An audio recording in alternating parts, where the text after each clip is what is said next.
Robert McTavish brought his family from Scotland to Indianapolis for the U.S. Grand Prix. They're proudly supporting Formula One drivers David Coulthard and Scott Speed.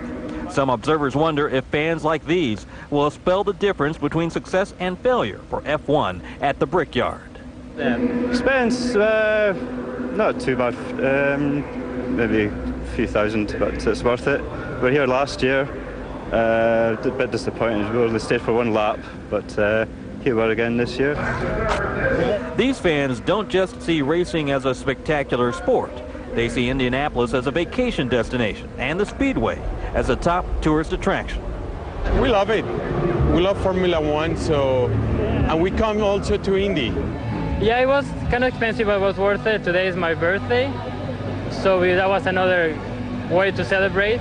And obviously the Speedway was generous enough to give us our tickets this year, so you know it's always a good weekend to come down and mingle with fans from around the world. A lot of those fans spent thousands of dollars to attend last year's controversial race. They spent even more to return to Indianapolis. Only 6 cars ran last year's F1 event. Teams withdrew the rest of the cars rather than compete on inferior Michelin tires. Some fans admitted Michelin's quick action to refund tickets and offer 20,000 free seats this year made a significant difference. We received our tickets for this year and 2 extras, so we got to bring a couple of guests with us this year. We were able to take our wives this year. And those supporters are contrasted with fans from Indiana, some of whom swore they would never come to see another Formula One race.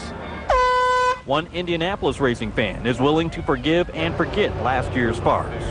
Well, at first it seemed like a disappointment, and just a Formula One fan, so I had to come watch a race no matter what. Others are cheering for Speedway CEO Tony George to work out a fair deal and keep the F1 spectacle coming back. I think you should keep it here. Look at all the people here today. There's definitely lots of Formula One fans in the United States area, and I think it's definitely, he's got to keep it here. If he doesn't keep it here, he's an idiot.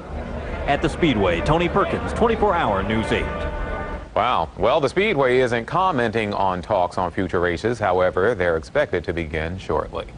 A car plowed into the crowd at the Madison Regatta hydroplane race this afternoon. The Madison Courier reports between 8 and 12 people went to a local hospital, but there's no word on the extent of their injuries. The car went off the road and through a tent before going into the Ohio River. The race was stopped after the accident. We'll have more on this developing story tonight at 10 and 11.